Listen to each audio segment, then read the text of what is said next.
नमस्कार, मी अनुपमा खानविलकर. आपण पाहताय झी 24 तास पासवर्ड श्रीमंतीचा या विशेष कार्यक्रमामध्ये आपल्या सगळ्यांचं स्वागत. शेअर मार्केट, ट्रेडिंग, गुंतवणूक अशा विविध मुद्द्यांवर आपण या कार्यक्रमामध्ये चर्चा करत असतो आणि श्रीमंत होण्याचा पासवर्ड जाणून घेत असतो. आज आपण पासवर्ड श्रीमंतीचा या विशेष कार्यक्रमामध्ये पुन्हा एका इंटरेस्टिंग विषयावर बोलणार आहोत. विषय आहे का हे 5% लोकांकडेच उरलेल्या 95% लोकांचा पैसा. आणि या बाबतीमध्ये मार्गदर्शन करण्यासाठी आज आपल्या स्टुडिओमध्ये आलेले आहेत ट्रेडिंग आणि गुंतवणूक तज्ञ शशांक रावले. विषयाला सुरुवात करण्यापूर्वी आपण शशांक रावले यांचं स्टुडिओमध्ये स्वागत करूया. नमस्कार. नमस्कार.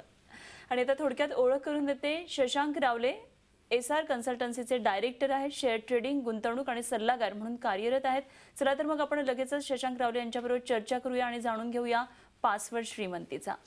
खरं तर आजचा आपला विषय अत्यंत इंटरेस्टिंग आहे. तो म्हणजे जगातले 5%च लोक श्रीमंत आहेत आणि या 5% लोकांकडे उरलेल्या 95% लोकांचा पैसा आहे. तर अशी कुठली गोष्ट आहे की त्यामुळे हे लोक 5%मध्ये आहेत? सर्वात मोठी जी इम्पॉर्टंट ती लोक गोष्ट करतात ती म्हणजे ती लोक स्वतः एक इन्व्हेस्टर असतात, गुंतवणूकदार असतात. ओके, अनेकदा आपण पैसे कमवतो, अनेकदा आपण पाहिलं बिझनेसमॅन देखील पैसा कमवतात, नोकरी करणारे व्यक्ती देखील पैसा कमवतो, पण ते योग्यरित्या गुंतवणूक करत नाही. तर ह्याचं मेन की कारण म्हणजे ती लोक आयुष्यामध्ये जेवढे पैसे जास्तीत जास्त लोक गुंतवणुका करतात, त्यामुळे ती लोक त्या 5%मध्ये येतात.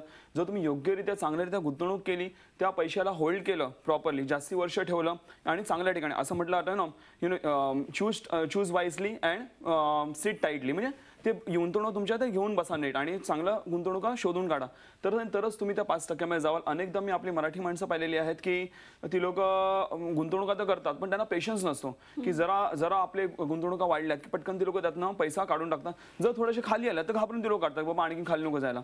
तर एक गोष्ट लक्षात घ्या की त्या जे डेली फ्लक्च्युएशन आहे किंवा जे मार्केट उलाढाल होते त्याच्याकडे जर भले तुम्ही शेअर बाजार गुंतवणूक करणार तर कुठेही गुंतवणूक करा, तुम्ही त्या गोष्टीच्या बिझनेसमध्ये गुंतवणूक करता. आणि ज्यावेळी तुम्ही बिझनेसमध्ये गुंतवणूक करता त्यावेळी तुम्हाला त्याचे इमोशन्स बघायची गरज लागत नाही. त्यामुळे गुंतवणूकदार ज्यावेळी तो चांगल्या रीतीने गुंतवणूक करतो त्यावेळी तो 5%मध्ये येतो. अगदी, म्हणजे गुंतवणूक करताना नेमकं काय केलं पाहिजे? भावनात्मक होऊन आपण कुठलाही निर्णय घेतला नाही पाहिजे, इमोशनल नाही झालं पाहिजे. मग हे जे 5% लोक असतात ते तुम्ही सांगितलं की इन्व्हेस्टर्स असतात, गुंतवणूक करतात, मात्र ते कुठल्या गोष्टींमध्ये मग गुंतवणूक करतात? ती लोक मेन तर 2 गोष्टी गुंतवणूक, ते म्हणजे आहे पहिलं तर इक्विटी म्हणजे शेअर बाजार आणि दुसरं आहे प्रॉपर्टी म्हणजेच मालमत्ता. या 2 गोष्टींमध्ये गुंतवणूक करतात. कारण ह्याच 2 मेन गोष्टी, this is a primary investment. यातनंच मेन पैसा बनतो. मार्केटचा जेवढा पण पैसा आहे, मग तुम्ही म्हणा ना, तुम्ही म्युच्युअल फंड बघा, इन्शुरन्स बघा, बँकिंग बघा, कुठलाही पैसा असो, हा घुमून फिरून फक्त 2च गोष्टीमध्ये येतो. ते आहे इक्विटी आणि दुसरं आहे ते म्हणजे प्रॉपर्टी. हे बाकीच्या गुंतवणूक आहे, दिस आर सेकंडरी इन्व्हेस्टमेंट. हे उचलून पैसा शेवटी या गोष्टीमध्येच टाकतात. आजच्या डेटमध्ये मला असा एकही व्यक्ती भेटला नाही ज्यांनी म्हटलं असेल की बाबा मी म्युच्युअल फंड, इन्शुरन्स किंवा बँकेमध्ये मी काही लाखांमध्ये पैसे टाकलेत आणि मी करोडपती झालो, असं मला एकही व्यक्ती भेटला नाही. पण अशी माझ्याकडे अनेक उदाहरणं आहेत ज्यांनी इक्विटी आणि प्रॉपर्टीमध्ये पैसा टाकला आणि काही लाखांमध्ये पैसे टाकून ते करोडपती झाले. अशी माझ्याकडे अनेक उदाहरणं आहेत. तर ही लोक या गोष्टींमध्ये आपला मेन पैसा गुंतवतात. जास्तीत जास्त पैसा या गोष्टीमध्ये प्रॉपररित्या योग्यरित्या कॅल्क्युलेटेड रिस्क घेऊन ती लोक आपला पैसा टप्प्याटप्प्याने गुंतवत असतात, म्हणून ती लोक या 5% जातात. खरं म्हणजे इक्विटी आणि प्रॉपर्टीमध्ये गुंतवणूक करणं हे अत्यंत महत्त्वाचं आहे जर आपल्याला या 5% लोकांमध्ये जायचं असेल तर. पुढच्या प्रश्नाकडे जातं. असं म्हटलं जातं की हे जे सगळं जग आहे ते 95 म्हणजे 95:5 आणि 80:20 अशा रेशोमध्ये चालतं. तर हे म्हणजे नेमकं काय असतं? पहिलं आपण 95:5 रेशो बोलूया. असं म्हटलं जग म्हणजे भारत असून तर अख्खा जगभरातलं पूर्ण पॉप्युलेशन असो हे 95:5 रेशोमध्ये चालतं. म्हणजे आजचा असा आपला टॉपिक आहे की 5% लोकांकडे एवढा पैसा आहे जेवढा की 95% लोकांकडे नाहीये.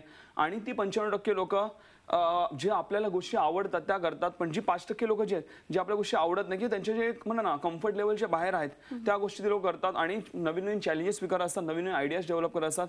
आणि अशा गोष्टी ते लोक करतात जे 95% लोक करू शकत नाही, म्हणून ती लोक त्या 5% असतात. त्याबद्दल आता आपण बोलणार आहोत ती लोक काय काय एक्झॅक्टली करतात ते.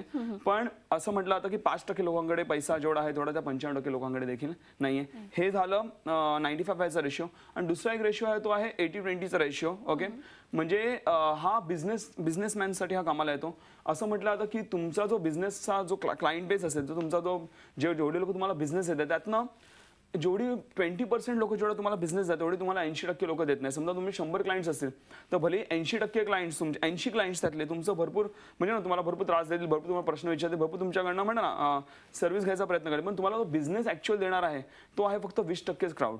ओके असं म्हटलं जातं. म्हणून तुम्ही जर व्यवसाय करत असाल तर तुमचा तो 20% क्राऊड तुम्हाला शोधणं फार गरजेचं आहे आणि त्या 20% क्राऊडला तुम्हाला 20% क्लायंट बेसला तुम्हाला भरपूर चांगल्या त्या सांभाळायला पाहिजे, तरच तुमचा बिझनेस चांगला ग्रो होईल.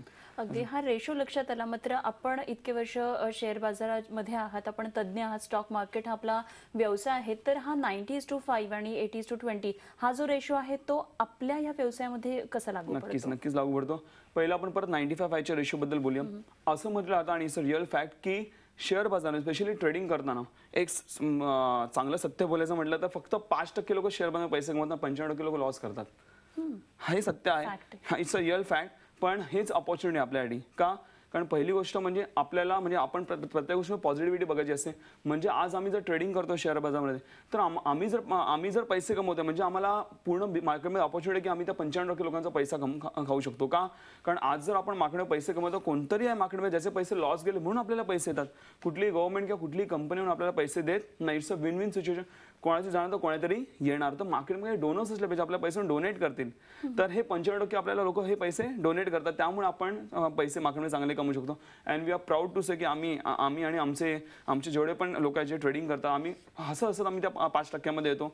त्यामुळे आपल्याला काही काळजी घ्यायची गरज नाही. पण हीच अ रिअल फॅक्ट की फक्त 5% लोकच मार्केटमध्ये पैसे कमवतात. हे झालं ट्रेडिंगबद्दल. आणि बिझनेस लेवलला म्हटलं तर आमचं ब्रोकिंग इंडस्ट्री देखील आहे. तर आम्ही असं ऑब्झर्व केलं आहे की समजा आमचे 100 क्लायंट्स असतील तर त्यातनं 20% क्लायंट्सच मोठा बिझनेस देतात आणि ते बाकी 80% क्लायंट्स एवढा मोठा बिझनेस देत नाही किंवा देतही नाही बिझनेस. तर त्याच्यावरती भरपूर जास्त फोकस करावा लागतात. हा रेशिओ प्रत्येकडे ॲप्लिकेबल होतो, इव्हन रिलेटेड टू बिझनेस. 80 आणि 20चा जो रेशिओ आहे तो. खरे मला वाटते जे प्रेक्षक आपला हा कार्यक्रम बघत असतील त्या प्रत्येकाला वाटत असेल की आपण ह्या 5%च्या कॅटेगरीमध्ये जावं आणि अशी संपत्ती आपण जमा केली पाहिजे किंवा गुंतवली पाहिजे आणि त्यामुळे आपली गुंतवणूक वाढली की संपत्ती आपोआप वाढेल. पुढच्या प्रश्नाकडे जाते. जसं की 5% वर्गामध्ये एक विशिष्ट प्रकारचे लोक येतात, तर हे नेमके लोक कोण असतात? त्याच्यामध्ये पहिलं जर म्हटलं गेलं तर एक बिझनेसमॅन असतो ह्या 5%मध्ये. त्यानंतर एक पॉलिटिशियन देखील असतो ह्या 5%मध्ये. त्यानंतर मग म्युच्युअल फंड, बँकिंग, इन्शुरन्स, त्याच्यानंतर इव्हन माफिया सुद्धा हे सगळी लोक असतात. इन शॉर्ट बोलायला गेलं तर अशी लोक ज्या लोकांनी भरपूर मोठ्या म्हणजे 95% लोकांचा पैसा होल्ड केलाय आणि त्यांच्या पैशाच्या भरोश्यावर ती लोक बिझनेस करतात. जसं आपण म्युच्युअल फंड म्हटलं, ती लोक पब्लिककडनं पैसा उचलतात आणि पब्लिकचा पैसा उचलून ते शेअर बाजारामध्ये वगैरे लावतात. ती लोक एजंट म्हणून काम करतात आणि एवढा मोठा पैसा त्यांच्याकडे आल्यामुळे या 95% लोकांचा पैसा, त्यामुळे ते श्रीमंत होतात. बँका पण सेम, बँका पण पब्लिकचा पैसा होल्ड करून बसते, राईट. बँका आज भरपूर जास्त पैसा कमवतात. किती कमवतात म्हणजे तुम्हाला जर सांगितलं ऑन स्क्रीन तर तुम्हाला खरं नाही वाटणार, पण बँका दर वर्षाला कमी 150-200% सहजरित्या पैसे कमवतात मार्केटमध्ये पैसा रोल करून. कसे कमवतात ते आमचं एक फायनान्स सेशन असतं, त्यामध्ये आम्ही सगळं शिकवतो. कसा बँका रोल करतात, कुठे टाकतात पैसे, काय करतात, हे आम्ही योग्यरित्या त्यामध्ये शिकवतो. तुम्ही किती मोठ्या डिग्र्या घ्या किंवा किती मोठ्या स्टडीज करा, पण तुम्हाला ह्या गोष्टी कुठे लिहिलेल्या सापडणार नाही. का? कारण हे इकॉनॉमीचे सगळे लूपहोल्स आहेत. हे जर तुम्हाला सगळं पुस्तकामध्ये लिहून दिलं तर या सगळ्यांचे पत्ते उघडतील, राईट. तुम्हाला कुठेही लिहिलेलं सापडणार. पण हेच रिअल फॅक्ट की एवढा हा पैसा कमवला होता. ही सगळी लोक आहेत जे मार्केटचा पैसा होल्ड करून बसतात आणि पब्लिकच्या बिहाफमध्ये ते मार्केटमध्ये पैसा. मार्केटमध्ये कुठे हो, इक्विटी आणि प्रॉपर्टी या दोनच गोष्टी आहेत ज्यामध्ये ही लोक पैसा लावतात आणि पैसा बनवतात. तर ही लोक सगळी येतात या. अगदी जसं की तुम्ही आता सांगितलं की याच्यात बिझनेसमन येतात, बँक्स येतात, तर शेअर बाजाराच्या व्यवसायामध्ये जे काम करतात तर असे 5%च्या वर्गामध्ये येतात का? नक्कीच येतात. जर तुम्ही आज जसं मी म्हटलं किंवा इक्विटी आणि प्रॉपर्टीमध्येच पैसा आहे, जर तुम्ही योग्यरित्या गुंतवणूक केली, योग्यरित्या ट्रेडिंग केली, योग्यरित्या तुम्ही ज्ञान घेतलं आणि प्रॉपरली तुम्ही पैसे लावले. आता मी अनेक लोक पाहिलेली आहेत की ती लोक योग्यरित्या ज्ञान घेत नाहीत या क्षेत्रातलं. मग ते इक्विटी असो किंवा प्रॉपर्टीमध्ये गुंतवणूक करताना कोणते सांगितलं बाबा हे घे लँड, ही घे, तिकडे पैसे लोक टाकून बसतात. तर प्रॉपर्टी अशी गोष्ट आहे ज्यामध्ये सहसा म्हणा ना म्हणजे घसरण होत नाही, पण तुम्हाला जर तुम्ही चांगल्या ठिकाणी जर टाकले नाही पैसे तर वाढही होणार नाही. तर असं आता मी जसं म्हटलं की ह्या दोन गोष्टी भरपूर चांगला पैसा आहे. पण जर तुम्ही कोणीतरी सांगितलं बाबा हे टाक किंवा तुम्हाला काय वाटलं बाबा हा शेअर घे, हे घे, असं मनात वाटलं असं केलं तर एवढं जर सोपं असतं तर मग सगळ्यांनीच केलं असतं ना. कोणी नोकरी आणि बिझनेस केला नसता. ओके. आणि ह्या गोष्टीमध्ये जर एवढा चांगला पैसा असेल तर तुम्ही ते एवढं सोपं नसणार. तुम्हाला त्याचं प्रॉपर योग्य ते ज्ञान घेतलं पाहिजे, त्याचा प्रॉपर स्टडी केला पाहिजे. ज्यासाठी आम्ही देखील मदत करतो तुम्हाला की बाबा आता आम्ही सगळ्यात तो स्टडी ऑलरेडी केलेला आहे. तर फक्त लोकांना आम्ही ऐकतो, त्याच्यावरती फक्त त्या आम्ही जसं बोलतो ते लोकांना फॉलो करायचं आहे आणि त्या हिशोबाने ती लोक चांगले पैसे कमवू शकतात. पण या दोन मेन गोष्टी आहेत त्यामध्ये त्यांना फोकस केला पाहिजे. अगदी तसंच शेअर बाजारामध्ये आपण आहात, पण आणखी आर्थिक प्रगती जर आपल्या आपल्याला साधायची असेल तर दुसरा कुठला तरी व्यवसाय निवडायचा असेल तर त्याबाबत काय सांगाल? पहिली गोष्ट मी असं म्हणतो माझ्या लोकांना की जर तुम्हाला खरोखर आर्थिक प्रगती करायची आहे, तुम्ही जर एखादी नोकरी करण्याची जेव्हा व्यक्ती असते ना, तुम्ही पाहिलं की त्यांना ते दुसरा कुठला इन्कम सोर्स शोधणं त्यांना मुश्किल होतं, कारण ते नोकरीमध्ये ते पूर्ण वेळ busy होतात. 10 ते 6 ते लोक बिझी असतात. तर त्यामुळे त्यांची जी प्रगती असते, इव्हन जेव्हा त्यांना सॅलरी मिळते तेव्हा जास्तीत जास्त 6-7-8% त्यांची वाढ होते त्या पगारामध्ये. ते असं वर्षाला त्यांनी विचार केला की मला 50% वाढ पाहिजे, तर ती लोक वाढू शकत नाही. पण एक बिझनेसमॅन असेल जर त्यांनी विचार मला या वर्षी माझी 50% ग्रोथ पाहिजे माझ्या इन्कममध्ये, आणि जर त्यांनी योग्यरित्या चांगल्या रीतीने काम जर केलं तर नक्कीच त्याला 50% ग्रोथ मिळते, जे आम्ही आमच्या कंपनीमध्ये देखील आम्ही ते करून दाखवलेलं आहे. ओके, तर हे करणं फार गरजेचं आहे. आणि सेकंडली तुमच्याकडे कधी एक गोष्ट लक्षात, तुम्ही जर नोकरी करत असाल किंवा व्यवसाय जर करत असाल, तुमच्याकडे सेकंड इन्कम सोर्स नक्कीच असला पाहिजे.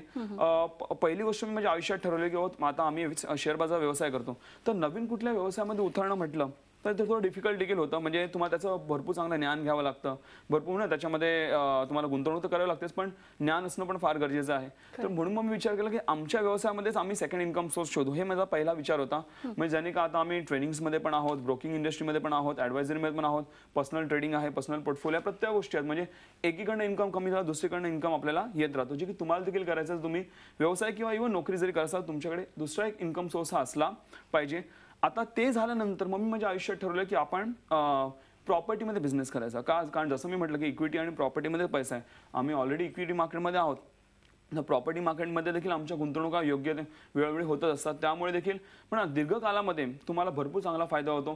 कारण एक गोष्ट लक्षात घ्या, प्रॉपर्टी इज अ स्केअर्स रिसोर्स पहिली गोष्ट, आणि property is a basic need. आपण जसं म्हणतो ना अन्न वस्त्र निवारा, तर निवारा इज अ बेसिक नीड. जनसंख्या वाढत चाललेली आहे, पॉप्युलेशन वाढते, पण जमीन वाढणार आहे का नाही वाढणार आहे, तर ते रिसोर्स स्केअर्स म्हणजे त्याचा डिमांड वाढत जाईल पण सप्लाय काय होणार नाही. त्यामुळे त्याचा रेट हा वाढणं म्हणलं ना 100% आहे.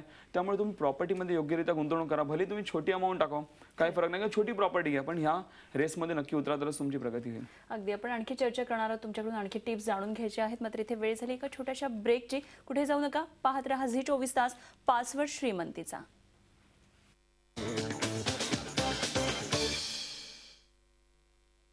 पासवर्ड श्रीमंतीचा या विशेष कार्यक्रमामध्ये पुन्हा एकदा सगळ्यांचं स्वागत. आणि आजचा विषय खूप इंटरेस्टिंग आहे, आपल्या लक्षात आलेलंच असेल. जगातल्या केवळ 5% लोकांकडेच उर्वरित 95% लोकांचा पैसा का आहे, या विषयावर आपण बोलतोय. या 5% लोकांमध्ये जाण्यासाठी नेमके काय आपल्याला केलं पाहिजे, गुंतवणूक कशी वाढवली पाहिजे, याविषयी आपण जाणून घेतो आहोत. आणि आपल्या बरोबर आहेत शशांक रावले. पुन्हा एकदा आपण चर्चेकडे वळूया. सर, मगाशी आपण बघितलं की गुंतवणूक नेमकी कशी केली पाहिजे, आणि त्याच्यामध्ये प्रॉपर्टी आणि इक्विटी या दोन महत्त्वाच्या गोष्टी आहेत. मात्र मला पुढे जाऊन असं विचारायचं आहे की बरेच वेळा सामान्य माणूस बचत खात्यामध्ये सेव्हिंग करत असतो, तर हे 5% जे लोक असतात ते सुद्धा बचत खात्यात सेव्हिंग करतात का, किंवा नेमकं काय करायचं आहे, कितपत गरजेचं आहे, कितपत आवश्यक आहे? अनेकांना वाटतं मी बचत केली पैशामध्ये म्हणजे मी पैसे वाचवले, ह्याचा अर्थ मी माझे पैसे वाढतात. तर असं नसतं. तुम्ही जर सेव्हिंग अकाउंट बचत खात्यामध्ये तुम्ही नुसते पैसे ठेवून दिले, तुमचे पैसे कधीच वाढणार नाही. कारण बचत खात्यामध्ये जर तुम्ही बचत खाते सोडा FDs मध्ये तुम्ही ठेवले तरी पण तुम्हाला व्याजदर किती मिळते, जास्त असं 7-7.5%. आणि ते टॅक्सेबल इन्कम असतं, म्हणजे टॅक्सेस आणि त्यांचे बाकी सगळे कॉस्टिंग वगैरे कापून तुमच्या हातात 4-5% जास्तीत जास्त हे वाचतात. आणि महागाई जी चालली ती 14-15% वाढत चालली. म्हणजे स्पेशली आपण फूड इन्फ्लेशन म्हणजे खाण्यापिण्याच्या वस्तूंचे भाव बघितले, कमीत कमी दरवर्षाला 14 ते 15% वाढतात, जी आपली बेसिक नीड आहे. तर जवळपास 10%चा गॅप हा राहतो. दरवर्षी तुमचे 10% पैसे हे कमी होत जातात. तर नुसतं बचत करून फायदा नाही, तुमचा पैसा योग्यरित्या गुंतवला गेला पाहिजे. बचत खात्यामध्ये श्रीमंत माणसं थोडाफार पैसा ठेवतात, म्हणजे त्यांना रोलिंगला जो पैसा लागतो, म्हणजे त्यांचा मे बी करंट अकाउंट वगैरे काही असेल तर रोलिंगला जो पैसा लागतो त्यासाठी ते लोक थोडासा पैसा ठेवतात. पण ते लोक सेव्हिंग अकाउंटमध्ये मोठा पैसा ठेवणार, म्हणजे तो त्यांचा पैसा लिटरली तो म्हणा वेस्ट गेला का, जर ती लोक फक्त तिकडे तो पैसा पळ ठेव असेल. एक गोष्ट लक्षात घ्या, तुम्ही जर पैशाला तुम्ही म्हणता ना स्टॅग्नंट ठेवू नका, तुम्ही तुमच्या पैशाला चालायला शिकवा. तुमच्या पैशाला फक्त चालायला शिकवा, तो स्वतःच पळायला लागेल. त्याला बँकेमध्ये, इन्शुरन्समध्ये, म्युच्युअल फंड इकडे ठेवून त्याला स्टॅग्नंट ठेवू नका, तो कधीही वाढणार नाही. तर म्हणून त्याला चालायला शिकवलं पाहिजे. अगदी. आणि ह्याच्यावरून मला एक म्हणही आठवली, असं म्हणतात की पैसा पैशाला खेचतो, बहुधा ते हेच कारण असावं. अगदी. थोडंसं आणखी पुढे आपण जाऊया. आणि मला हे विचारायचं की गुंतवणुकीसाठी बरेच वेळा असं वाटतं की आपल्याकडे खूप मोठा पैसा असला पाहिजे, जास्त पैसे असले पाहिजेत तर मी गुंतवणूक करू शकते. तर कसं काय असतं, ह्याच्या काही पायऱ्या आहेत का, म्हणजे किती पैसा पाहिजे?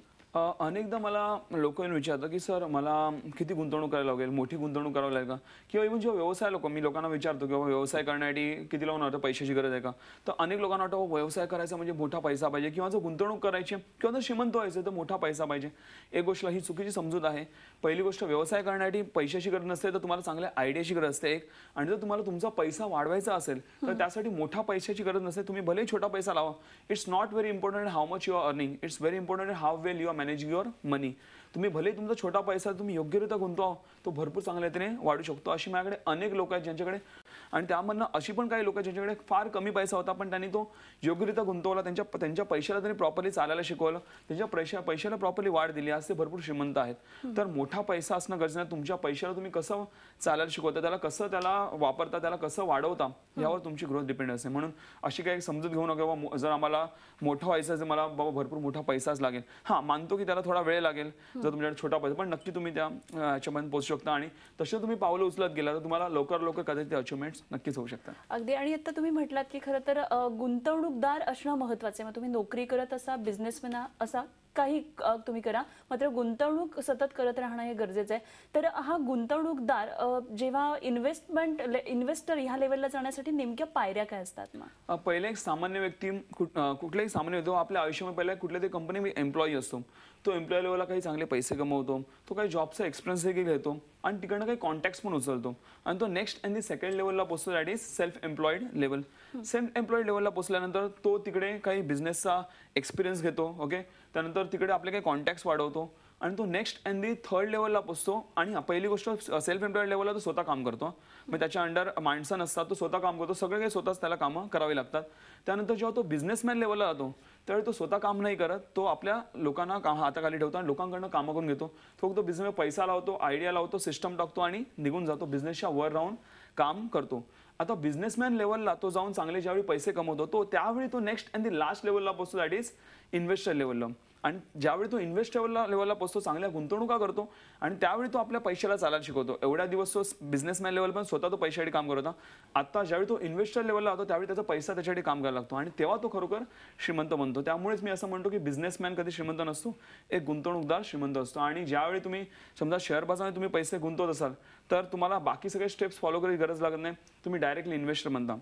आणि हेच कारण की त्यामध्ये भरपूर चांगला पैसा आहे. खरं, त्यामुळे एक चांगला गुंतवणूकदार होण्यासाठी आपल्याला ज्ञानही आवश्यक आहे आणि ते आपण करता, आपण कार्यशाळा घेता, या कार्यशाळांविषयी आपल्याकडून जाणून घ्यायचंय. मात्र वेळ झाली एका छोट्याशा ब्रेकची, कुठे जाऊ नका, पाहत रहा झी 24 तास, पासवर्ड श्रीमंतीचा.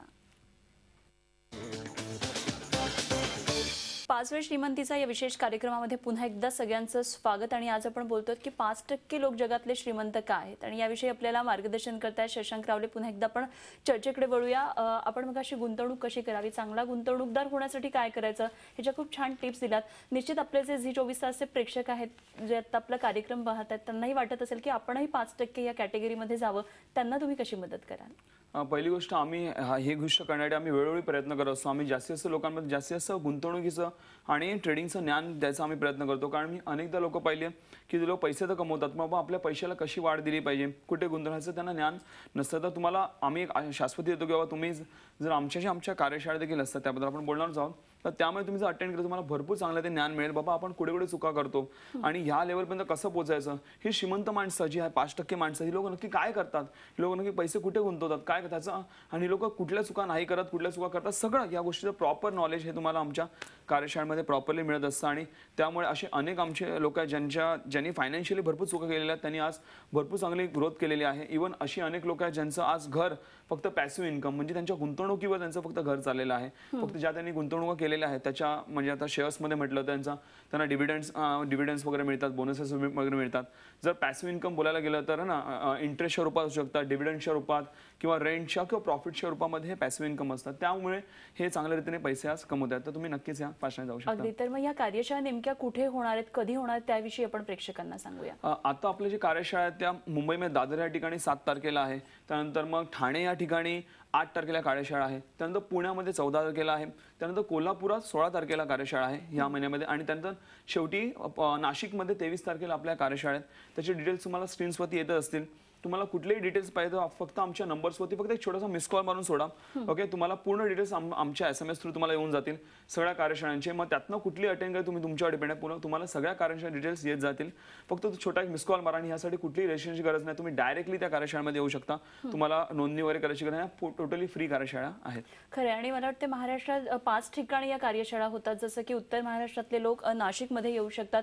तसंच मुंबई आणि ठाण्यामध्ये सुद्धा मुंबई आणि कोकणातले लोक येऊ शकतात. पश्चिम महाराष्ट्रासाठी आपण कोल्हापूर आणि पुण्यामध्ये कार्यशाळा घेतोय. त्याच्यामुळे संपूर्ण महाराष्ट्रातून लोक या कार्यशाळेचा अगदी येऊ शकतील आणि अटेंड करू शकतील. तसंच सगळ्यांनी आता एक जी महत्त्वाची माहिती दिली ती म्हणजे कार्यशाळा पूर्णपणे मोफत आहेत. आपण रजिस्ट्रेशनची कुठलीही गरज नाहीये.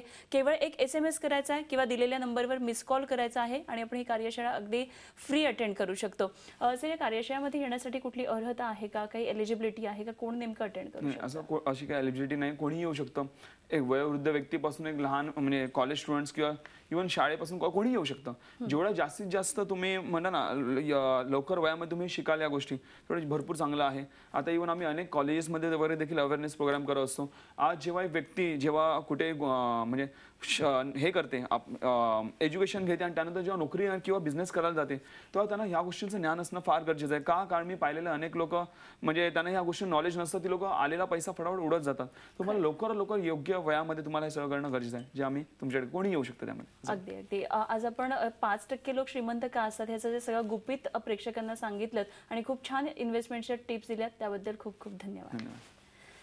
आणि यानंतर 5वी श्रीमंतीचा या विशेष कार्यक्रमामध्ये आपण इथेच थांबतोय. पाहत रहा झी 24 तास आणि रहा एक पाऊल पुढे.